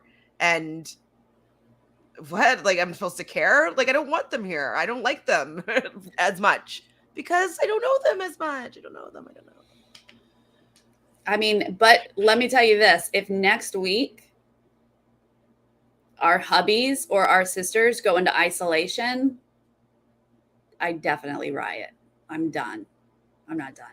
But like that would be the most infuriating is if at the end of the leg, our faves go into isolation. and they can't because race if they want to. Yeah, because then now they've run out of time. They can't come back. The race is over.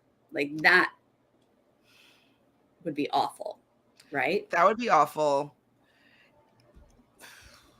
It's all bad. I don't think we're gonna get a winner that we want here this season. Well, luckily I'm okay with a few different winners. But it's right now I really only want the sisters or Paco and Maury, I think, to win. Yeah, I think so too. I mean, I'd be okay with Angel and Frankie just because they would deserve it for sure. I'm fine with them winning. Like, I definitely wouldn't be upset about that. I mean, obviously Heath and Tony would be a nice story. That'd be fine. I don't think Chelsea and Jameis deserve to win, but I think that they deserve to stay in the race just to work on their relationship. But I don't think that they are. I don't want them to win. No, I don't think they will win. Yeah, it would have to only be cooking challenges and eating challenges for them to win, and not have to get in any cars or anything. Do you think maybe they'll go out and they think that? Do they think they're a fave? Dysfunctional, like, bickering? Are they a fave in Australia? Maybe they're a fave somewhere. Ellen, are they a fave? Carolyn, I think someone said that they weren't quite a fave earlier, but someone's got to like them, right? I mean, they are entertaining, and not everybody gets stressed out like I do. I just get stressed out. People stress me out. What a reward for avoiding COVID at the start of the race. You just missed the end. Oh, that would be awful. I'd be so no. I won't put that out there. That's too heartbreaking. Yeah, we've literally watched these people for 12 legs, and we haven't watched them all. Well, the people that are still in the game. I see what you're saying. And they've evaded it. Like, if they get it in the last 12 legs, like, no, I don't think so. I don't think it's possible. I think that they are just immune.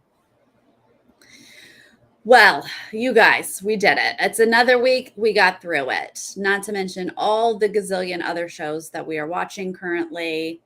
Props to everybody who's keeping up with all of it. Woo-woo! Woo-woo! Doing it. Woo. So next Tuesday, Chantele and I should be good to go for 13, 14, and 15. And then later in the week, we will do 16 and 17. And we'll try to do that for the next couple of weeks. See how we can power through.